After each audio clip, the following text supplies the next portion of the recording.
What's up, everyone? It's your boy, The Business, coming back at you live for episode 43 of The Business. Let's be real. Tonight, I was lucky enough to get Herbz back on. He and I had talked a couple weeks ago about UFC 268. We were also then planning to do this show tonight for you guys because he and I love talking about UFC. So we were talking about this UFC 269 card, which we knew was going to be a big card. And it delivered, man. We were excited, both of us. I mean, I had been texting him early in the day. We have been texting back and forth all week about it. And we were kind of excited to see the card, anticipating what was going to happen.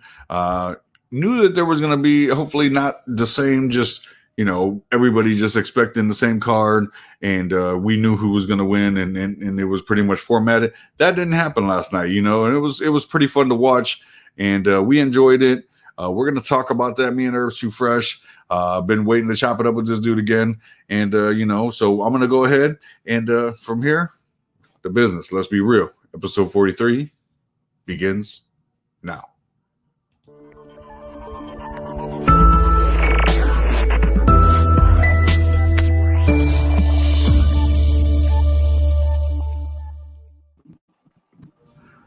What's up, everyone? Welcome back to The Business. Let's be real with Herbz2Fresh. Herbz, how you doing tonight, man? Good. How you doing? Good. You and I had chatted earlier in the week about this card. Had chatted last month when we had a second to chop it up a little bit, and we were excited to see this card last night. And I think it kind of showed you and I were shooting back and forth early in the day, ready to watch the fights and stuff, and kind of give an aspect for today's show on what it was that we had got to see. So I just want to appreciate you, man, for coming on and doing what we do, dude. Yeah.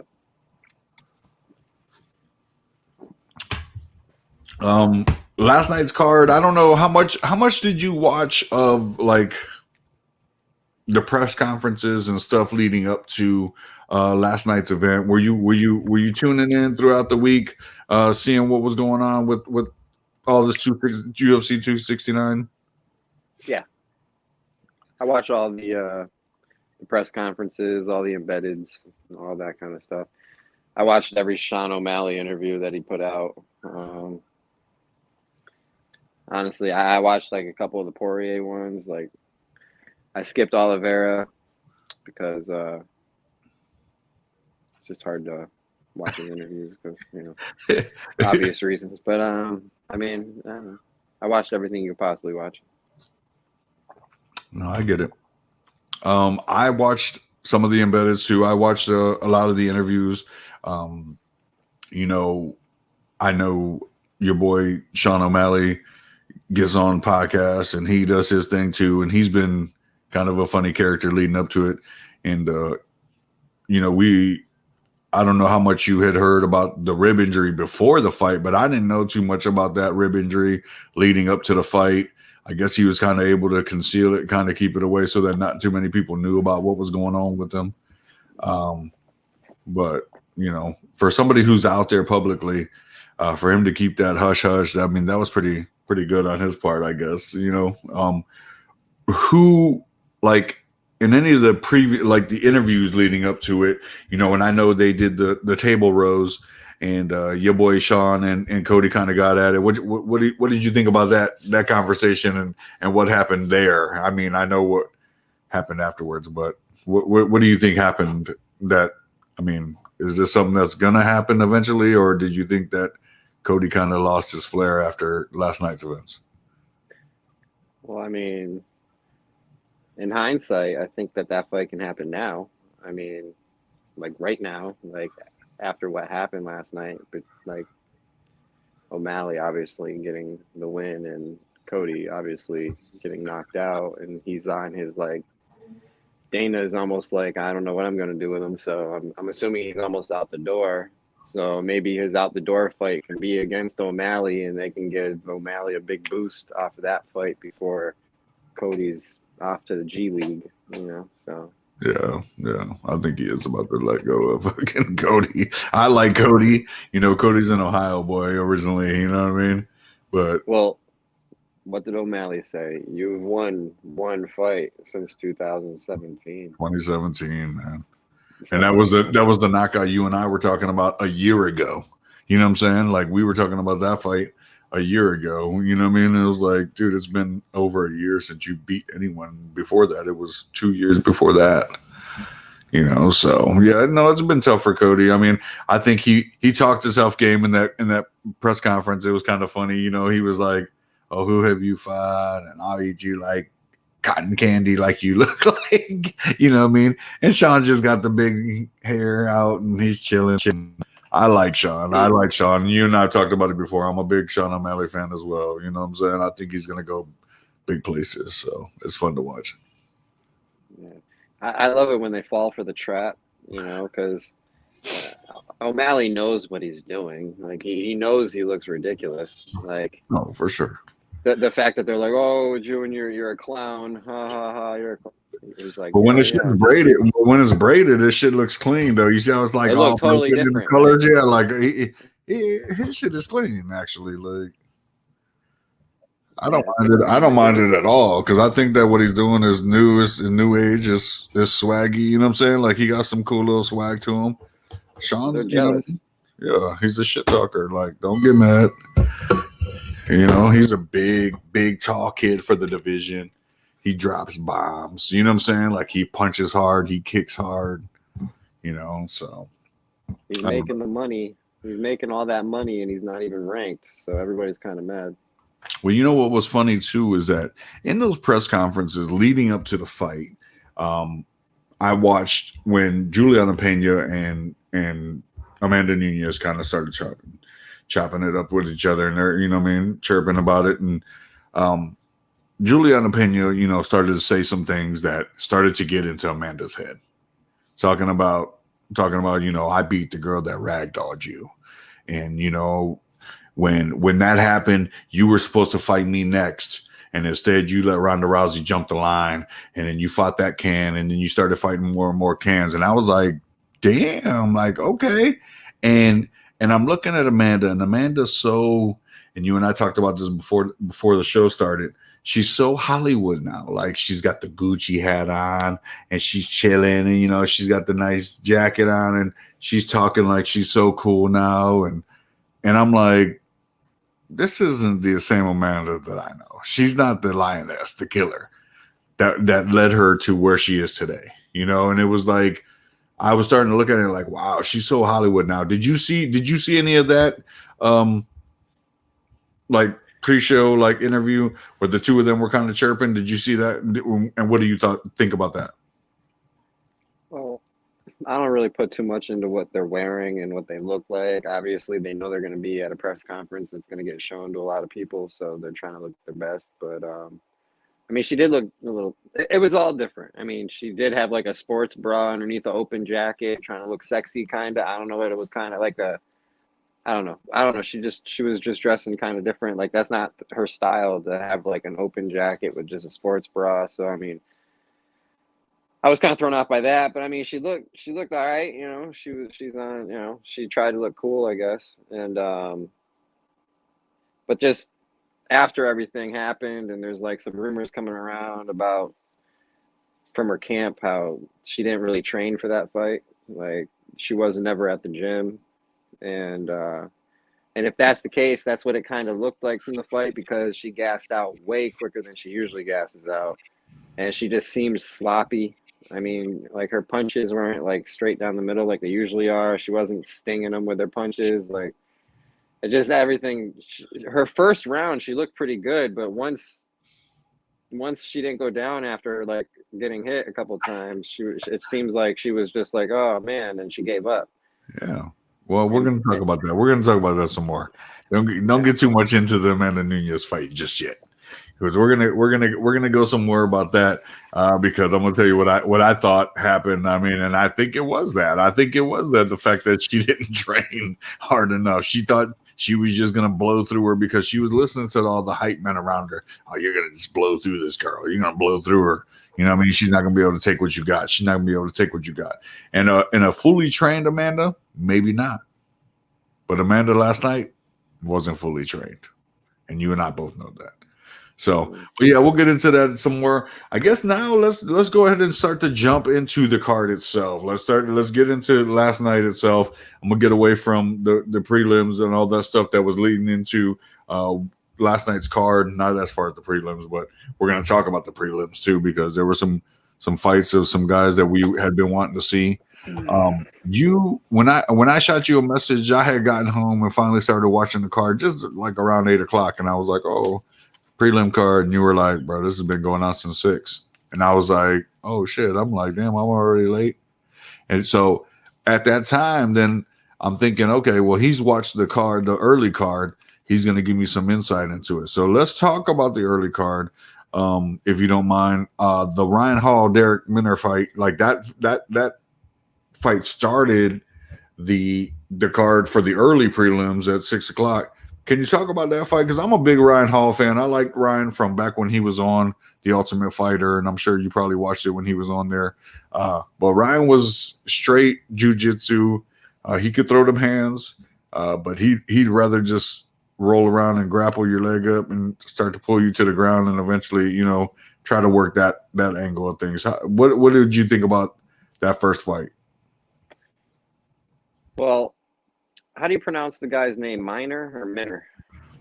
I know it's Minner. Yeah, they spelled it with 2 N's, so I just said Minner. I don't know how they say it, but either way, I feel like he had the fight if he could keep it on the feet. But I mean, Hall, he does these crazy little rolls into your leg, and he does these leg locks. He just rolls into you, like does a flip, and he was doing them. He was doing the flips. He didn't do it right away like he usually does. He kind of like waited for the crowd to start booing because they weren't really doing anything and they were just circling each other. But once they started to like grapple and like grab each other, Hall just kept on getting him to the ground. It kind of looked like Minner was like not really fighting it too much. Like he was like whatever. He didn't really care, which didn't make any sense because on the feet it looked like he did have, the advantages. So I just thought it was weird. He kept on letting it go to the ground, and it seemed like he was welcoming it. And then every round, he didn't get submitted. I guess that's a good thing, but he was just controlled every round. I mean, well, you know what's funny about that style is that guys almost look at it like they think that it's like a joke. Guys that are fighting somebody who has that style, they're like, what are you doing, dude? Like, and they don't realize that the guy's scoring points. He's winning the match. Like he's getting you to eventually, give up a position. He's taking advantage of you, and he's winning rounds. And that's like Ryan Hall's never been somebody to be just straight knocking people out. You know that. Will he submit people? Hell yeah, he will. And that's part of his whole plan of the whole rolling technique. You know what I mean? He wants to roll up on you and get you to kind of give a body part up, and if he can get one that he can close out, he's gonna do some damage for sure. I like Ryan Hall. Like I said, I mean, he was able to win last night. I thought he was gonna move up through the ranks a little faster after that Ultimate Fighter, but it's been quite a few years now, and he still hasn't really, got to too much than the early prelim card. They upped his competition not too long ago, and he got beat because he went against somebody that had really good takedown defense, and that's what'll happen. That's what happens with his kind of style. Like they force you to stand up. Yeah, they force you to stand up and bang it out with him. That's like Ben Askren. You know what I mean? Like once Ben Askren couldn't get you to the ground. He had no boxing game. He had no boxing game. He was a straight. You know what I'm saying? He's a straight brawler. He's a straight ground. And then the other kid. What was the other kid that was making the joke that Ben Askren was his father? The other one with the bushy hair. The young yeah, that looks like him. Yeah. He's the kind of person with that kind of style too, where if he can't get you to the ground, he's useless. He can't punch anybody hard enough to hurt. Like that dude almost. It's kind of weird, creepy, dude. Like that's kind of funny. Did you watch the Miranda Maverick and Aaron Blanchfield fight? What did you think about that fight? Because I mean, I know it was a decision.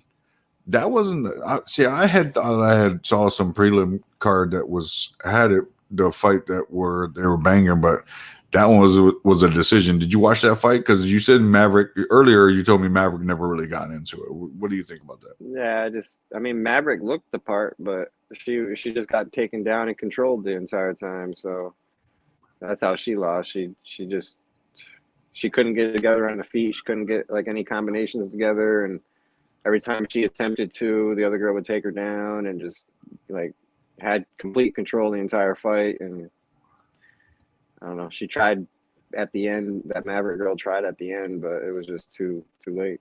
So Well, I don't know. what about this?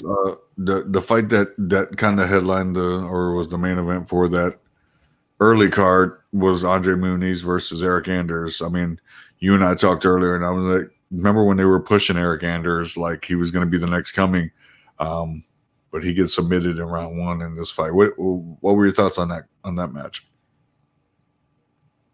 I kind of knew Anders wasn't having his luck's been not very good lately. So I mean, I didn't expect him to win, and he didn't win. I almost called all the fights except for the Nunez. But I mean, everybody I picked, actually can't say that that Wright guy too. I don't know if you're going to talk about Wright versus Silva, but I don't know. I just feel like the other guy was just better. Like you could tell Anders has been was he a football player or something like that? I don't know. Was he, or was he like I think he was like a rugby player or something, wasn't he? I don't know. Maybe I think it was football. I think he played football. Oh, was it? Okay. And he's just one of those people that came in because he was an athlete. He has been training his whole life. And once those kind of people, like Dan Hardy, Greg Hardy, I said Dan Hardy, Greg Hardy. Oh yeah, from the Panthers. Yeah, he's never going to make it to the championship level either. And he's in heavyweight, so he would have a pretty good chance. But it's just those people that start way too late in life. They're going against people in MMA now that have been doing it since they were little. So, I mean, it's going to be harder and harder for those kind of athletes. I mean, they're great athletes. I mean, Greg Hardy's a great athlete, like you said. I mean, 3 years isn't enough. No, and it's not. I mean, Eric Anders is a great athlete, but I just think that, so it was. Like I said, I didn't see that early card so much. So let's talk about that Jordan Wright fight and Bruno Silva fight, because that then started the prelim card. And I know Jordan Wright was a big kid. I was thinking like, wow, like this is a big dude. I hadn't seen him fight before, because I would have remembered knowing somebody's nickname as the Beverly Hills Ninja. So I know I hadn't seen this kid before. But big guy. I thought, I wanted to see what he was going to do. But Bruno Silva got in there and was able to clap him early, get him off balance, and then put a couple more pieces on him and finished off the fight. What did you think about that early one with Jordan Wright and, Silva? I've seen that Beverly Hills Ninja guy fight before, and he definitely knocks people out. So, I mean, I was ready for a good fight. I couldn't really remember the Silva fights before that, so I was going for Wright. So he was the other person I was kind of going for that lost, but they were definitely banging out. They definitely went toe to toe, and I don't know if that was a smart move, but it could have been either one of them, I think, and it just so happened to be Wright that night. But well, it was funny because as the early fights going on and they're banging, Jordan's banging with them, but Jordan kept trying to pull that that tie guard, and and they were like trying to say, hey, that's probably not the best bet against this guy. Like, that guy can bang inside. And that was exactly what the guy did. The guy let him, kept getting it in it. I mean, he was throwing some knees that homeboy was blocking a little bit, taking two. I mean, and then he was able to come up and clap him with one, stun him back, and then, bing, bing, bing, and put another 2-3 pieces on him, dropped him. I thought he was done when he fell because his head banged off the canvas so hard. He spun around on his back a little bit, but you and I know at that point, like, you're almost done. I mean, some people wake up from it and, they're able to keep banging after that. And then some guys, they fall out, and that's that. But, I mean, Jordan Wright fought a little bit longer. I thought it was a good fight. I thought that he was going to bring a little bit more, but he didn't. And Bruno Silva was able to catch him early in the fight and kind of win it. So, yeah, he rocked him hard. Yeah, that shit was crazy. yeah. The Tai Tuivasa fight and Augusto Sakai. Like I know you watched that fight. Every time I watch Tai fight, it's always a quick fight, one of the two ways, and usually he's winning. So I mean, to both of these guys having a pretty good record. I mean, Tai was coming in at 14-3. Augusto was coming in at 15-4. I was like, this is going to be a pretty good fight. Actually, it's two good young up and coming heavyweights that are trying to make their mark. And those boys were banging. I'm sure you watched a little bit of that early fight, and Tai was able to catch him early in the second round and kind of put him away. But the first round was a good little round. What'd you think about that fight? I just know that when he wins, he does a shoey, and a shoey's like one of those things where you don't want to watch it, but when it's happening, you can't turn away from it. And then when you're done watching it, you're kind of grossed out. But so I was going for him to win, but I just hate the celebration. But I watch it at the same time. I can't stop watching it. But and you're almost cheersing with him. You're almost cheersing with him as he's. You're like, yeah, you nasty. Yeah, you're nasty, bro. There's lots of hype around Sakai, like underground hype. So I mean, I didn't expect Tai Tuivasa to be able to catch him like that. And you could tell by the way Sakai was fighting, he was going to try to go around the outside and piece him up. But Tai Tuivasa, he head down, fucking swinging for the fences, and he caught him. And then he caught him again and caught him again, and he folded him. He did one of those knockouts where you wake up with a sore leg because your leg was behind your back when you got knocked out. He was definitely doing the stinky leg type thing. He was in the video game. If he got knocked out like that, they're on the ground, their leg is all bent, and they're like twitching like this. Like that's him. That was him right there. Like he was knocked out. Oh man, that was rough. But that's when the big guys, they're swinging as hard as they can. They connect. Those little gloves, they don't do nothing but protect their knuckles. That's it. That's it. Them are bombs dropping. That must hurt, your jaw the next day must hurt so bad. Like in slow motion, I don't know if anybody ever watched the slow motion, but their jaws literally like go way over here. Like it's crazy. No, it is crazy. That's why I like to see it. I like to analyze it because sometimes it's better than just craziness. It was a firefight. Yeah, them boys are going. Definitely. Let's talk about, our boy, the old bantamweight champion, the GOAT, Dominic Cruz. That kid was rolling at the bantamweight division for years. I'm sure you watched a lot of his career. I watched a lot of his career. Love the style. The style's so cool. I'm surprised it hasn't been taken in by more people on what it is that he's doing, because it's so unorthodox. Sometimes the punches aren't there. And as he gets older, they're really like not so much on point, but I don't really care just to watch him fight.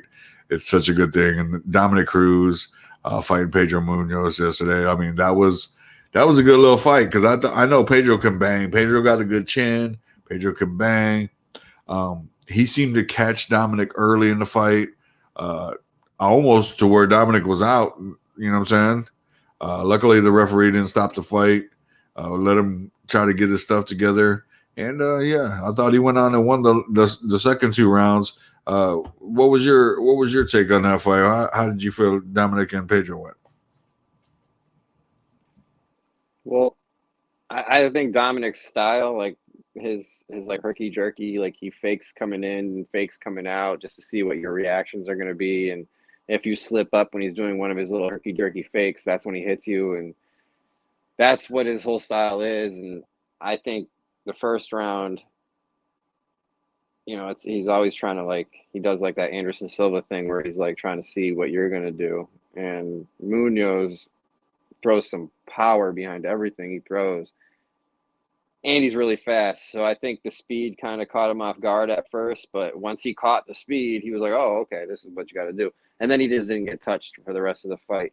So that first round, you're like, oh, he got touched, but he didn't get hit anymore after that. And then the second round, he didn't get hit at all. And then the third round, he didn't get hit at all. So it was just old school Dominic, I thought. I mean, it's ridiculous how he can do that. Like, he barely fights, and he can come in and just fight like he's still a pro, like fighting every other week. So, and he's like one of the best analysts on the UFC. Yeah. So I like I love listening to Dominic. Dominic's like a professor, bro. He's not only, the GOAT in the bantamweight division. He's the professor, bro. Like, he's somebody that, like, when you listen to him, you're like, wow, this guy just knows how to analyze it, knows how to break it down, knows how it's to. like they should start watching film, Yeah. Like, seriously, I mean, and it's crazy because it seems like he's the only one watching it. You know what I'm saying? Like, when you hear him talk. He told DC that DC needs to start watching more film because he doesn't do his homework. DC was probably pissed, like, hey. They had a little interview where they were, like, arguing. He's like, I'm busy doing shit. Sorry, buddy. Mm-hmm.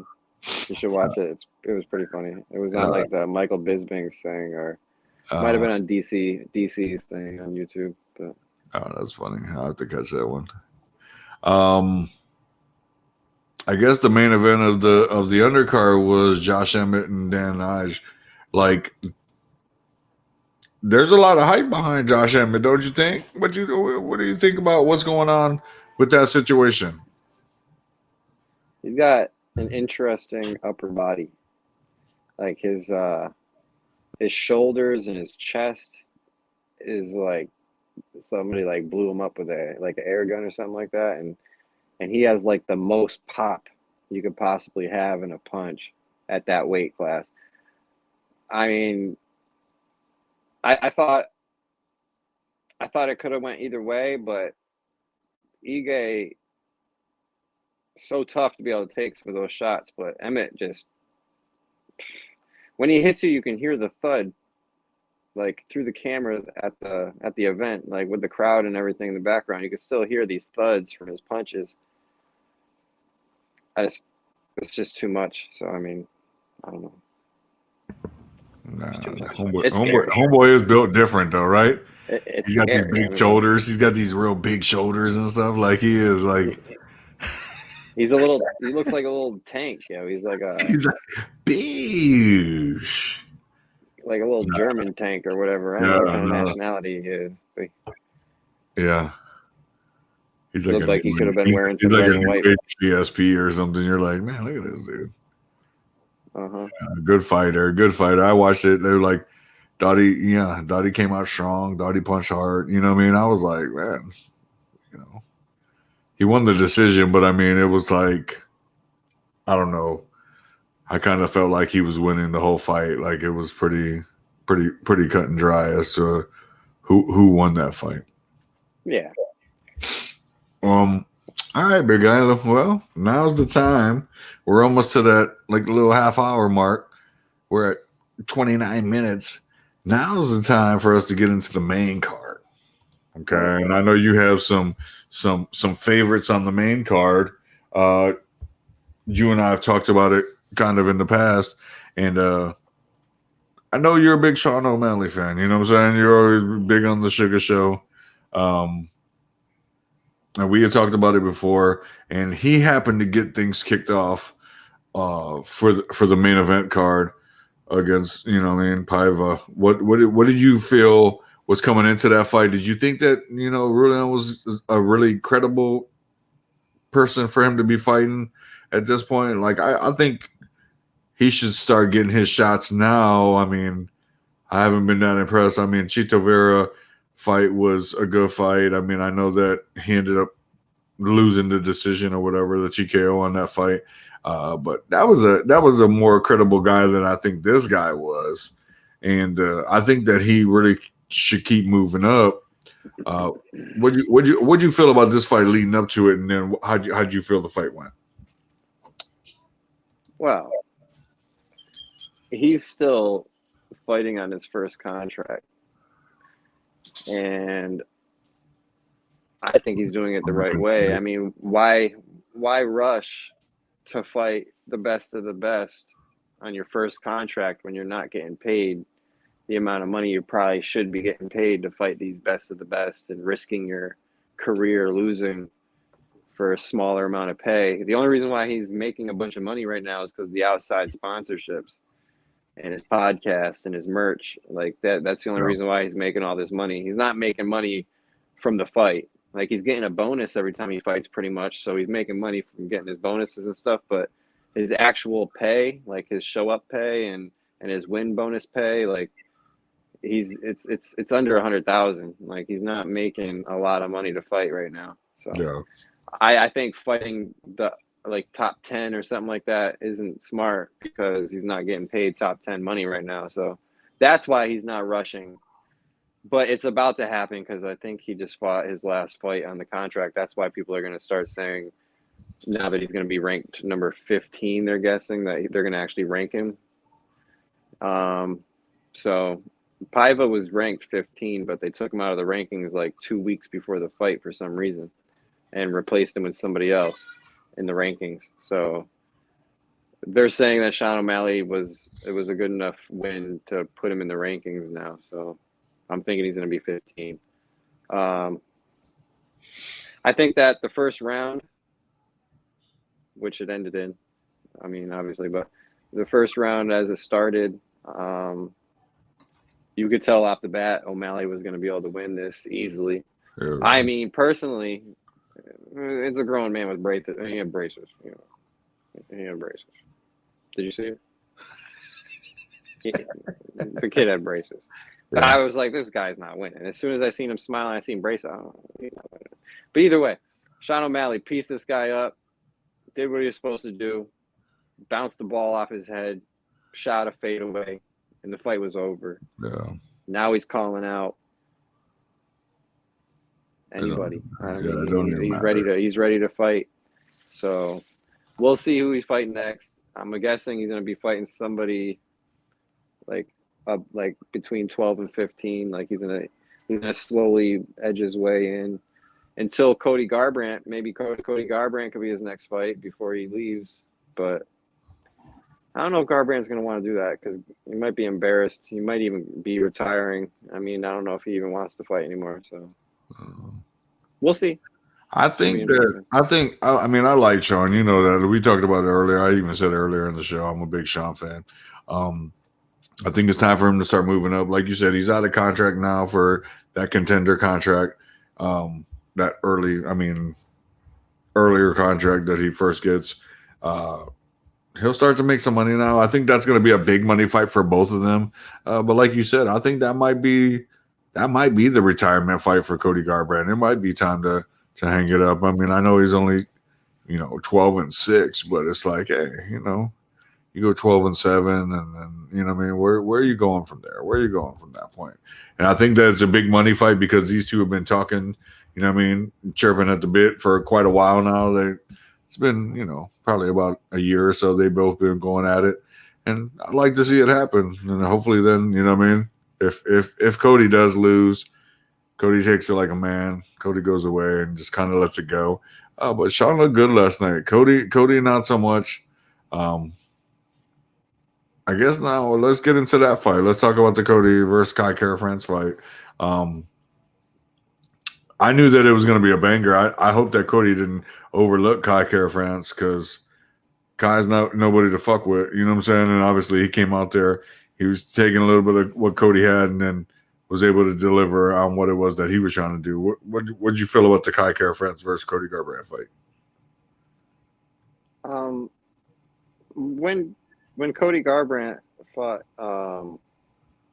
Dominic Cruz, I believe it was, and he was dancing and all that kind of stuff, and he was untouchable. Like what happened to that? Like that style he was doing when he was fighting Dominic Cruz, where he was kind of mimicking Dominic Cruz, but in a better way.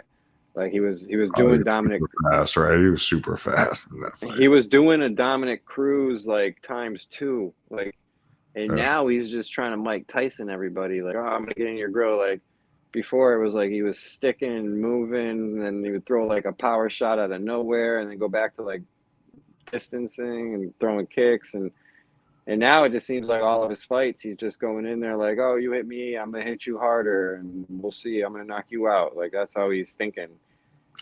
So I mean, I don't know. He won the championship one way, and then once he got the belt, he figured he was just gonna knock everybody out with some vicious shit instead of just fighting smart, like he knows he can. We all seen it. We all seen him fight like so smart. Like Dominic Cruz fights as smart as you can fight, and he was fighting smarter than him. So I don't get it. I don't understand why he would fight like that and then fight like that. And then fight like that over and over and over again and get beat the same way over and over and over again, knowing that he can do what he did to Dominic Cruz. But I don't know. That's the alpha male. Well, hopefully somebody can get in his helmet and tell his ass that. Like, listen, what you did to get to the championship is way better than what you're doing now. You know, because anybody can get there, but keeping it, is a whole different story. Because there's a lot of guys that they'll tell you straight up, like, winning the championship is hard. Keeping it is even harder. And that's the truth. It was like Cody did do what you said. He won it with the different style, smooth, silky. You know what I'm saying? He was dipping and dodging and was able to pick off Dominic at his own game. I mean, and then, like you said, afterwards, he went into, he wanted to get in the slugfest with everyone. Wanted to show everybody how hard he can bang. And a lot of times he was getting caught because all he was doing was standing flat foot, square chest in front of everybody. Yeah. So Kitty. She's like that. I don't feel like being coming into my video over there. Yeah, she's like, I don't feel like being on camera right now. Yeah, and I felt I guess like I almost felt bad for Cody watching him in this Kai Kara France fight because he was like out there. I think that he had thought that since he had cut down to 125, he was going to get down and really like bust these kids up. And those guys aren't afraid of him anymore. You know what I'm saying? Either they're like, okay, like we're here too. And like I said, Kai took some shots early from Cody when Cody was trying to throw some things. And then he was able to start landing some things on Cody. And Cody got nervous and you could see it. Cody started running from him like after he got caught, you know what I'm saying, a couple times. He was like running around the ring trying to get away from him to try to get himself back together. I was like, damn, like Cody's running from this guy right now early in the fight. Was trying to get away from him. Like, damn, this dude's banging me. Like, hold on a second. I gotta get it all together again. And I knew Cody was in trouble then because Cody's eventually gonna have to turn around and start slugging again and wanting to, instead of playing the smart role, like you said earlier, like he's got to get back to standing back and popping and doing this thing and moving and shaking and and keeping people off guard too, like with the way he was doing things to lead up to him getting the championship. So I don't know, it was tough. I mean, I thought that he could have done a better job last night, but like I said, he didn't. So next on the card was that Jeff Neal fight. What I'm gonna do now is I'm gonna let you talk about Santiago and Jeff Neal. Talk about why this card was a replacement ticket for something else that we were supposed to watch. But give me your aspects on this particular thing. I'm gonna put you solo screen. Let you talk about Jeff Neal and Santiago, and then when I come back in, you and I are going to talk about the fight that was supposed to be in this place for the card, but had to get dropped. Okay. Okay. Yeah. Jeff Neal, he was in the news earlier in the week though, for some kind of altercation with a gun and everything, and they kept him on the card. So it couldn't have been that serious, but they were acting like it was. And he had a weird mug shot where he didn't look too good. But I don't know. I thought that fight was, I almost wasn't going to watch the fight, but Jeff Neal definitely surprised me. I didn't think he was going to be doing that good. I didn't think he would like win the way he did. So I don't know. There's not really much to say about it except for It was an all right fight. I mean, definitely unexpected. I'm honestly not really a big fan. I just thought it was funny how I was looking at his mugshot a couple days before that, and his hairline was all messed up, and I don't know. I didn't expect him to win because it seemed like he was out partying, and they were saying he was drunk and everything, and it was the week of the fight. So I mean, I was just like, oh, he's probably not going to do that good. So Wow. he looked good when the actual fight. He looked good at the press conference and everything. He was all dressed up in the suit. He just looked bummy in that. I guess they don't let you look good in those police pictures, but Yeah. I mean, I don't know what was leading up to what was going on. I don't know. That fight didn't impress me very much. I mean, I think Jeff Neal did enough to win that fight against Santiago. We started to talk about before the show the fight that was supposed to be on instead of the Jeff Neal and Santiago fight, which was Jorge Masvidal versus Leon Edwards. Can you talk about what your thoughts were on that fight, and then what happened with Masvidal? Because I think Masvidal was the one who had to pull, right? And what do you think happened to keep that fight from happening right now at this point? pretty wasn't it a broken rib or something? He has like a broken bone. I'm pretty sure that's why Masvidal pulled out. But I don't know. I just think it's kind of sketchy, that whole situation. I feel like they don't want to make the Masvidal Edwards. They want Masvidal to fight like Kobe. And since Kobe lost and Masvidal lost, they're figuring that would be a good money fight to finally make them fight each other. And honestly, I think that they're both still friends. And they're just playing everybody. I think so too. I think they're trying to go for a payday. Yeah, they're trying to get a really big payday, like acting like they're bitter enemies. But how payday? Tell me how that would make sense, because they both like Trump. So you can't say, oh, it was because of the whole Trump shit, because that's not true. Because come to find out, Masvidal is even bigger Trump fan than Kobe, and actually knows what he's talking about. So you can't be like, oh, it was like that whole race thing that everybody likes to play nowadays. So it wasn't that. So it's like out of nowhere, they just started hating each other after they were living with each other. They got videos of each other training together inside their apartment that they lived in together. Like, that's true. Kobe obviously ragdolling him around because Masvidal has no chance, but it would definitely make the money because they got the hype around it. Who's going to win? Obviously, Kobe's going to ragdoll him. It's not even going to be a fair fight, but they're going to get paid. They got everybody wanting to watch it. Yeah, that's true. And it's a safe fight. I think it is a fight in a payday between friends. I think they're like, hey, listen, let's square up a little beef. We don't see each other hang out for a couple of years, make people really think that this is real. But hey, I think it's there now. And hopefully they do get a chance to make some good money. I think that it's going to be a fun fight. I think that probably what you're saying is right. That's probably why they nixed the Leon Edwards fight, because then that was going to put Masvidal on another loss. And then how much credibility is there to the Kobe Covington Masvidal fight? You know what I'm saying? Like, then it starts to lower the money standards and the value of it. So yeah, why not try to push for that fight next, maybe, and Leon move on to somebody else who's a real all around fighter, because you and I know Masvidal's not an all around fighter like that. He's a hype man. He was able to fucking knock out Ben Askren in a phenomenal way. Who you and I know Ben Askren's a bum.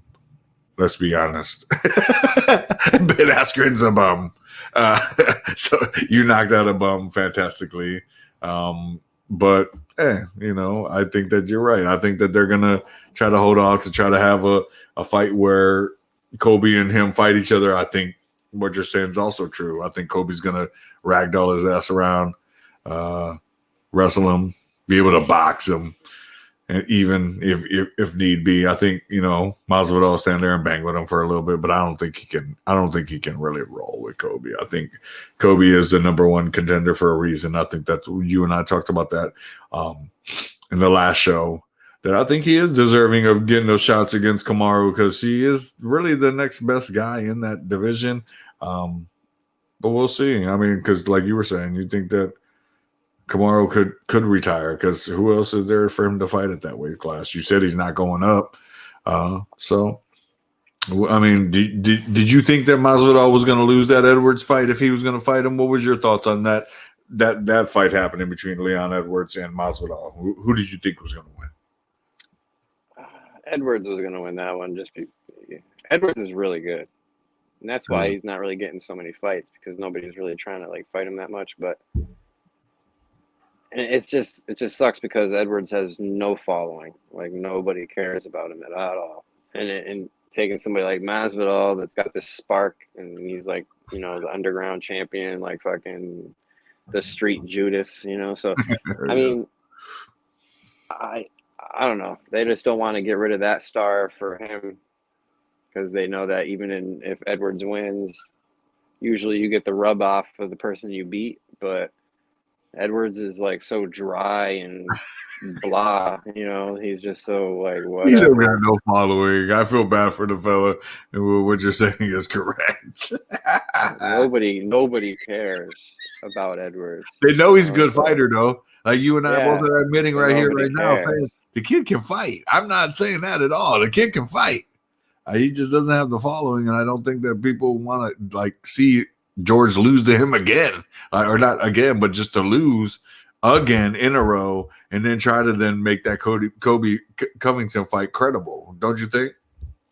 Yeah, I think that Kobe fights his last fight, and he's probably going to retire. Masvidal's been fighting for a really long time. He has been fighting for a long time. He's got a salty record too, pretty salty record. That's what I'm saying. He became a hype man behind the Askren knockout. Because who did he really beat after that? I mean, he beat up 500. Yeah, I'm like he beat up Nate. 500 fighter. Yeah, like he's like a 15. And that's a flip of the coin. Him and Nate are a flip of the coin because I bet you they fight 10 times. Nate wins 5 and Masvidal wins 5. Let's be honest, because it's neither one of them are in great shape. They're both not physically like gladiators. I think it's about who catches who early in that fight. You've seen that fight though, right? Oh yeah, I no. That's what I'm saying. He definitely took it to Nate in that fight. Masvidal whooped his ass, and if they let that fight keep going, it would have been worse. It wouldn't have been getting better. I don't see. I mean, I know Nate Diaz likes to say, "Oh, if we went that another round, he was going to go get tired." I didn't see Masvidal getting tired at all. He was hitting him with every elbow to the face that you could possibly hit a human being with. I mean, everything was getting landed. I just think he had too much forward pressure that was, just working. I mean, I don't see it going a different way if they fight again. But who knows? I mean, I just think Diaz is on a decline right now. That's why I think maybe him and McGregor are about to fight. That's why McGregor got all the way up to 170 pounds, and he's real bulky right now. Really bulky. He's huge. His head's almost the size of mine. Did you see him? You seen that face, yo? It looked like you're like, oh, I was like, he was full of proper 12 whiskey, yo. He was full of fucking whiskey right there. He had like the full beard and everything. Yo, look at fucking Connor. I'm like, that don't even look like Connor. Looked like a lumberjack. He had big rosy cheeks like me. He's like Santa Claus cheeks. I was like, holy shit, Connor. No, I think that'll be a good, little ending to their saga. They'll make some good money. I mean, I'd say Masvidal beat him up in that fight, but I think, like I said, now at this point, I think Masvidal was coming on to that fight after the Askren hype. He's running across the ring, acting like he's going to drop that knee again on Nate. And, Nate's kind of back on his heels. That whole fight. But yeah, I think if they fought today, you think that same thing would happen? I don't know. You know what I'm saying? I think our boy Masvidal is too Hollywood too. He's going to do the Amanda Nunez. If Masvidal and Nate Diaz fight again. Let's get into the Amanda Nunez fight. Actually, let's get through that death fight, all that bullshit. We talked a lot about some other stuff, but let's now talk about Amanda Nunez, Juliana Pena. I had a weird inclination just feeling that whole week that something was going to happen. like I said, when I saw Amanda in the press conference, I felt like she was too Hollywood. Now all of a sudden, I was just already feeling it, Herbs, that she wasn't training right. Like you could tell, like I was saying about the whole Hollywood thing. You start to let it go to your head, everything that everybody's saying around you, and you're like, wow, I am that good. I don't need to train that hard. I'm gonna blow through this girl. She's nothing to me. You know what I'm saying? I am what everybody says I am. Look at what I've done in this industry already. Do I need to train that hard? Probably not. And I think that it came back to haunt her. And Juliana Pena was able to weather the storm early in the fight because Amanda was coming at it early in the fight, straight punches, working good.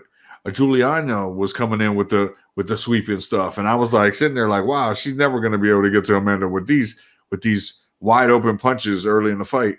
And then they grappled a little bit at the end of the first round. Amanda was on top, but Juliana started to control the arm, and Amanda didn't do much. And then they came out in the second round, and Juliana started to touch her a little bit. And you know that, like, you know, they were banging a little bit, and Amanda's just punches didn't look like they were there, you know, and she was starting to take punches off the chin and around the body, and she's like starting to looking like she was getting hit too much. And I'm like starting to think to myself, like, wow, this is about to happen. This is about to happen right now. Like, I'm starting to see Juliana touch her, and she's starting to drop back. She's starting to go back on her feet, and she was trying to still punch at Juliana, but it just never seemed like it was starting to do what she wanted it to do. And for the first time, I was starting to see Amanda Nunez take some steps back since early in her career. You know what I mean? She wasn't the same fighter that was attacking people, that was coming at people, that was beating you up and forcing you to go on the defense. And she was going to catch you while you were trying to block and guard yourself. She was going to catch you somewhere with all these punches and this flurry that she had coming. But she was, like I said, she was the one on the heels. She was taking some punches. Those punches don't look like they were that hard. I didn't think Juliana really was catching her with anything that I was like, wow, she blasted her with that one. She was able to grapple with Amanda, got Amanda's back, and ended up tapping out even before it seemed to be locked in clean. I know you got some whole insight to the background of all the shit that was going on with Amanda, but before you get into that, can you just analyze the fight itself for what you saw it to be? Well, when the fight first started, I thought it was going to be the same old, you know, Pena's going to get knocked out, like they're going toe to toe. Pena comes forward with a lot of pressure, and I figured Nunez would just be able to knock her out. But halfway through the first round, it just seemed like Nunez didn't have the pop on her punches that she usually has, and it seemed like the grappling that Pena was doing, am I saying her name right? That she was doing was like tiring her out real quick, and it was just definitely not like her. And I felt like that when the second round started, like she had this look on her face, like oh my god, I can't do it. Like I can't take her out. She's like too much right now, and it's not as easy as I thought it was going to be. And it just seemed like she had that look, like I don't know what to do. And as soon as she got her to the ground, she had her. Now she's a black belt Brazilian jiu-jitsu, and she got somebody on her back that's trying to put a choke on her. And she tapped out before the person even put the hooks in. It wasn't locked like, in.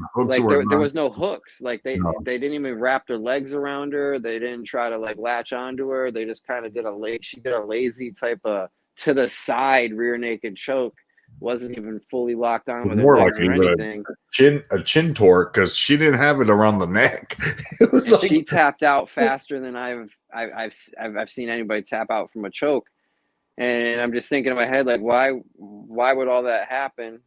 And then, you know, I guess we could talk about why we think that happened. But let me know now what you think. What you think? What you heard since the fight?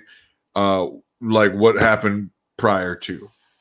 Well, I think she thought she was the GOAT, the greatest of all time. She thought she was able to do what John Jones does and, do whatever he wants. And when the fight comes, he's just going to figure it out and win.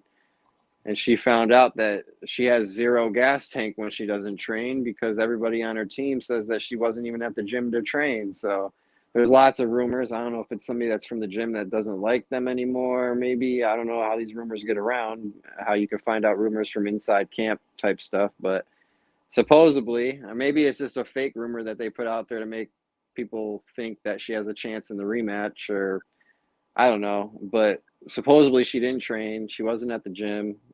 And there's people that are co-signing that from her gym. So, and that's what it looked like. I mean, she looked like she hit a wall. Like she was all amped up in the first round, and like with the last minute left in the first round, you could see something weird. Like Amanda Nunez doesn't have that lioness look in her face where she's ready to rip your freaking head off. So I just felt like she hit a wall. She hit her with a shot. She thought that should have taken her out, and it didn't take her out, and she was just, oh shit, and she gave up. But what do I know? I don't fight in a cage in my underwear, so I don't know. Nah, I tell you what, man, these battles are real battles in life and shit too. And people go through this shit every day in different aspects, man.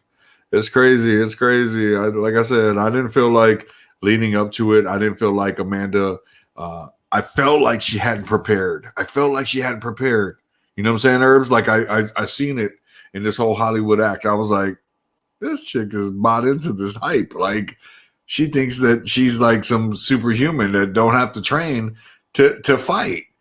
John Jones is a different breed, dude. And you and I both know this. We've talked about this fucking guy a couple of times. John Jones is a different breed. And I'm gonna let people know that of all the characters that I've ever seen fight in the cage, John Jones is the prototypical fighter.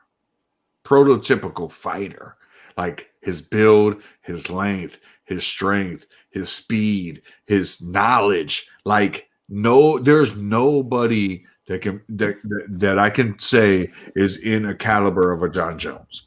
And I like the way that you said she thought that she was like one of those people that like, and she is. I mean, she's been a great fighter for so long that she feels like almost she's at that point where she can just walk in and knock people out. That they're just going to be so scared of her that it's Amanda Nunez. Oh my God. You know what I mean? She's going to hit me with something eventually that's going to put me to sleep. That's what's going to happen with everyone. And Juliana Pena wasn't having that shit last night. She wasn't drinking that Kool-Aid. You know what I'm saying? She wasn't having none of that shit, kid. She came in there with the mindset of, I want to see what she's got to prove. Like she ducked me kind of in a way when she went to go fight Ronda Rousey instead of fighting me. And at that time, that might have been a time where she could have put Juliana Pena away. Because she was still on the upclimb herself as to what it was she was doing. She was still in the heart set of banging people and beating them up. But she still wanted more big names. She wanted the Chris Cyborgs and the Holly Holmes, and she wanted to do that. And I mean, I get it. Like she didn't want to see somebody who was a banger like her trying to come up in the system. A girl from Venezuela in the same way she grew up in Brazil and like had to bang and get her way through it. You know what I mean? And Pena showed that last night. I think she weathered the storm early in the fight. Like you said, it looked like Amanda could have hit a wall stamina-wise as to what it was that she was, capable of lung-wise and couldn't keep going. And when that happens, like the punches become slower, they got less on them. They just don't have what it is that you need to continue to win a fight like that. And then eventually they start to hit you. And even though they're not hitting you hard, they're hitting you. And it's starting to get annoying. And you know what I'm saying? And you can't get out of the way. And all of a sudden it's starting to hurt you a little bit. And you can't get out of the way. And you know what I mean? And it's weird, man. I mean, because believe me, I used to do all kinds of combat sport. I was, in wrestling, and I I was a national champion in karate when I was younger kid. So it was like I knew how to do all kinds of different mixed martial arts. And that's why I'm such a big fan of what it is that we're talking about now, because of the fact that I did multiple styles of mixed martial arts, and enjoy it, analyze it differently because of the fact that I was able to bang it out. Did I ever get in a cage? No. Could I have? Of course. You know what I mean? Like, kind of thing. Like, it was never about that. It was just not in my cards as far as me getting into a cage. You know what I mean? But like, I love to break it down. I love to analyze it. I know and kind of feel when people aren't at their best leading up to the fight. I can read it. I can read it like that, like I used to do when I was in it. You know what I mean? Like, I could tell when I was going to beat those guys that were supposed to be better than me, and I could tell when I was overlooking guys that were pretty good, and I better not do that. You know what I mean? Like, I better be on point because they thought that I was overlooking them, and I was pretty good at doing that for myself. I felt like I said, I felt like Amanda overlooked Juliana, and Juliana was able to come out and succeed last night. And I got to give her respect because, I sent you a message. I sent my son, Tristan, a message right away. I sent another buddy of mine, Oscar, a message like right away. Juliana Pena shocks the world. Juliana Pena shocks the world. And you and I talked about that betting, and I was like, hey, you know how many people, you know what I mean, made some big money on that bet? If they made that bet last night, what do you think the odds were in that? I know somebody that lost a lot of money, and they were talking about it on the broadcast, how somebody bet like $312,000 on Nunez to win, and their payout was going to be like $347,000. So they would have only won like $20,000 or something like that on a $300,000 bet. So that person is mad right now. That just sucks. Yeah, I don't know. She was supposed to win. I mean, everybody bet. And if you did bet for Juliana to win, you made so much money. There was like if you bet, I forgot what it was, but if you bet like this stupid little number, you win like thousands of dollars if you bet on Pena. Damn, why can't I say her name, Juliana? You're saying it. But anyways, am I saying? Yeah, you're saying who's the other person? Who's the other person that has the same name, like Penne? I don't know. I keep on trying to say somebody else's name, but either way, you're saying that Pena. girl. Pena. Yeah, Pena. that was a good fight. Congratulations to Juliana Pena. I'm becoming. We'll see how long that lasts. Yeah, I mean, if Amanda comes back trained, good luck holding on to it. That's all I got to say. Let's talk about the main event of the card. Charles Oliveira versus Dustin Poirier. I think a lot of people were once again underestimating Charles Oliveira, even though he is the champion. Some tend to believe that maybe he shouldn't have got the chance for him and Michael Chandler to go after the title. I honestly felt like maybe Michael Chandler didn't deserve the shot yet because it was early in his career in the UFC. But I thought that Charles Oliveira did because he had worked his ass off and has been working his ass off for years. The kid's taking his lumps. He's taking his bumps. He's going on his win sprees. And now is starting to prove to people that he is a legitimate banger. First by winning the world championship and taking it to Michael Chandler. You know why he fought Michael Chandler, though, right? No, not. That's why I didn't understand why Chandler got the shot that early because it was really like a second fight or something. Yeah. I was like, why is Chandler getting this shot already? That's a great thing. I'm here to tell you. This is what happened. Well, it was supposed to be Dustin Poirier from the beginning, but Dustin Poirier had the choice. Do you want to fight Conor McGregor or do you want to fight for the title? And he chose to fight for the money. He wanted the money. So he fought Conor McGregor. And that's why we had the Chandler versus Charles Olivier fight, whatever. Yeah. Because Dustin Poirier was busy fighting Conor McGregor in the trilogy fight. So, okay, yeah, I didn't know that. That's why that happened. But I mean, and Yeah, Really? and then obviously they couldn't do the Justin Gaethje because he just got beat, and so they picked Michael Chandler. But that was a good fight, but Michael Chandler came up short. He almost won, could have won, really close, flip of the coin, but definitely Charles Oliveira definitely proved himself. Because everybody proved, like, where they were saying, oh, Dustin Poirier is the true champ. Like, you're not the true champ. Like, nobody's been the champ since Khabib left. They were telling him pretty much that he wasn't the champ until he fights. And it was true. He didn't really fight somebody, like, proven to be championship caliber yet. And Poirier proved to be championship caliber because he's beaten champions and he's been in the UFC for a really long time. And he just beat Conor McGregor, which was a double champ, and he just beat him twice handedly. So he was getting looked at as the champion the whole time. So this definitely changed everybody's mind. And Oliveira looked huge. He looked big, yo. So he definitely took the punches that usually put people down. Poirier got a lot of pop in his punches, and he's like real, like he grinds you, like he comes right at you. And it's not that he's hitting you really, really hard. He's just hitting you really hard, and he's hitting you often. Like he's hitting you, and he's hitting you, and he's hitting you, and he doesn't stop. So that's how he puts like a pressure on somebody, and it's usually something that they wilt to. But Oliveira doesn't have that quit that people be talking about anymore. So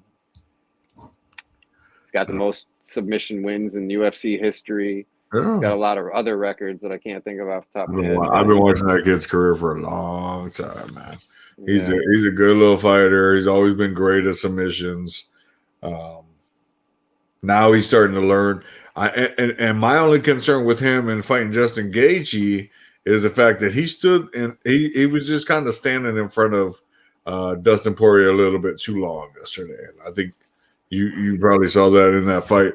Like I felt like he was just standing up too long, too straight up, taking punches, acting like Dustin wasn't hurting him. You don't want to do that with Justin. Justin will hit you with some shit that will hurt, will catch you off balance, and he will continue to throw that onslaught. So he's got to be careful when he does that against Justin Gaethje. I mean, Dustin's a banger too, but Justin don't care to take it in return.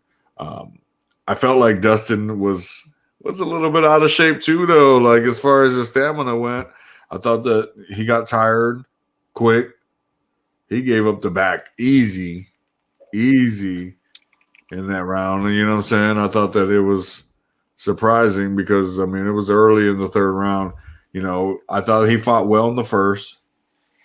The second was a little bit bang worthy, and then once Oliveira got him down, Oliveira seemed to ground and pound him a little bit, wear him down. The third round, Oliveira threw a couple punches, hurry up, slipped behind his back, got his back, and was able to get him to tap. And I wasn't surprised at all. Did I think that Dustin was going to make more of a war out of it, more of a brawl out of it? Yes, I did, but it didn't come to that. It never came to that as far as the brawl side of Oliveira and Dustin. So, it was good. That was good. I really enjoyed the card. I don't know what you thought about the full card. I guess if you want to give your last little insight as to what you thought about the entire card and maybe where some of these fights are going in the future. I love the card. I'm a degenerate. I kind of watch everything, so it's hard for me to judge like how good or how bad everything was because I kind of just think everything's good. So, like I said, I started watching at 6 o'clock. That didn't end until like 12:45 last night. So, I give it a little, 10 out of 10. O'Malley, he got the win. That's what I wanted to see. It was like my main event, so. I know you like the Sugar Show, bro. You're a big Sugar fan. Yeah, I watch all his podcasts. I watch him and his brother. They're funny. I don't know. His family they all look the same. I don't know if you noticed if you watch it, but he's got a brother that he looks just like, and he's got a sister that looks just like them too. So it's really weird. That's funny. That's often funny. Oh I man, think they no, call it the wait. Let's give them a plug. I think it's the Bromalley podcast. Check them out. that's super funny. Yeah, no, that was a good little card last night. I was excited. I don't know if let's see what's the next card coming up. Lewis and There's some fun things that happened last night. what's that? Go ahead. Chiesa got really, really drunk, and when Juliana Pena, damn, y'all, I feel like I'm not saying her name right. Either way, y'all know what I'm saying. But she won the belt, right? And Chiesa is like in her camp, like he's like friends with her. So he was in the crowd, but he was so drunk that he jumped over the guardrail, and he tried jumping into the ring and landed face first and cut his fucking eye and looked like he got into a fight. And people thought that he got into a fight at the thing, but Dana White had to tell everybody that he just got drunk and he fell face first. I saw him jump over the gate. I saw when he jumped out of the crowd and jumped over the gate and was running to the ring. I didn't know. They didn't show the part. Yeah, they didn't show that when he fell in the ring. But apparently he tried jumping over the cage and he fell on his face. It ate shit. Yeah, he cut his whole fucking eye and shit. Oh, man. That sucks, dude. That's too funny. Yeah, like I said, I enjoyed the card too, man. I appreciate it, dude. I appreciate you coming on, chopping it up with me. We're getting a chance to shoot it about UFC 269. I don't know if we'll talk too much more about. I guess what is this Lewis card, the Dacus card? Is that's going to be next Saturday, December 18th? I guess that's going to be the last card of 2020. Is that going to be that? Yeah. Is it the 17th? It says the 18th. 18th? Yeah, it says there was a fight. Wasn't there something on the 28th too? I don't know. I could be wrong. Maybe there is, but I'm not seeing anything on it as far as their fight card. I thought there was one more pay-per-view. Isn't there one more pay-per-view before the year's over? Maybe there is. Yeah, maybe there is. Maybe we'll take a look at it and see. Yeah, but on this next one on the 18th next week, Derek Lewis is on the card. Stephen Wonderboy Thompson's on the card. Angela Hill's on the card. So I'm excited to see that. I don't know too much about the undercard people, but I'll be watching the main card just to see what happens. Give us some more to chat about in the future, because I know you're a big Derek Lewis fan. You like to see what Black Beast. Yeah, I always like to see what the big fella got. But yeah, I appreciate your Herbs, man, coming on, chopping it up with me. I know you're a busy guy. I know it's hard to catch up with you, but I appreciate you, man, always for coming on and doing this UFC bits with me. We can chop it up about anything, though. I know there's all kinds of different fighting cards and stuff like that you do. I know you do your own thing on your YouTube. And what I'll do is I'll pop you in solo, man. Give yourself a shout out, man. Tell people where they can find you, man. Well, I used to be at Herbz2Fresh on YouTube, and now it's Herbz2Fresh too. So if you want to check me out on there, check me out on there. I just post videos on my cars and stuff now. Probably gonna start doing some vlogs in the future, but we'll see.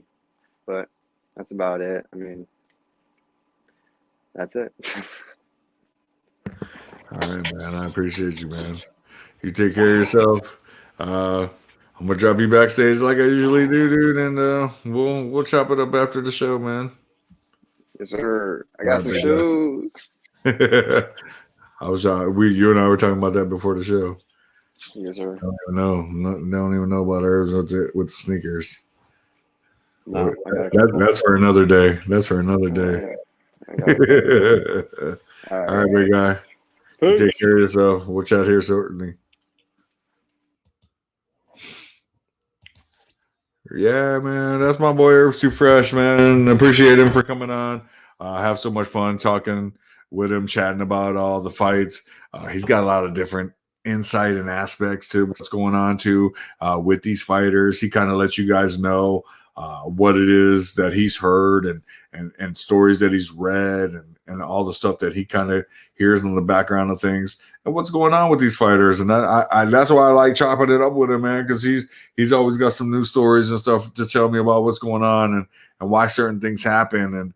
And I enjoy that, man. And that's why we do it. That's why we sit here and we chop it up and have fun and constantly break down this game that we both enjoy. You know what I mean? Like I said, I've actually been in different aspects of the mixed martial arts game and enjoy it from that aspect. And he's been an avid fan for his entire life, and he just enjoys breaking it down. Like I said, he comes with a whole different side of things. He knows backgrounds to stories, and he's able to tell you a little bit more about what's going on as far as this person and that person. And I do my own studies, and I know my things, and he does his in a separate aspect. And that's why we get on and we try to deliver it to you guys and let you enjoy it, because it's important to us, and we have fun doing it. So I hope you guys enjoyed the show tonight. If you ever want to look for us, I'm always on The Business Let's Be Real on Instagram, The Business Let's Be Real on YouTube, and I'm Tony Gonzalez on Facebook. That's me. So I'm gonna go ahead and drop my last quote of the night, and then we'll get out of here. My last quote of the night is, "The expert in anything was once a beginner." Remember that. We all started off doing things that we like, and eventually, hopefully, that we can become an expert in that thing, because of the fact that we can enjoy it. Because those that are experts in what it is that they did, they once were a beginner. With that being said, The Business Let's Be Real, episode 43, over, out.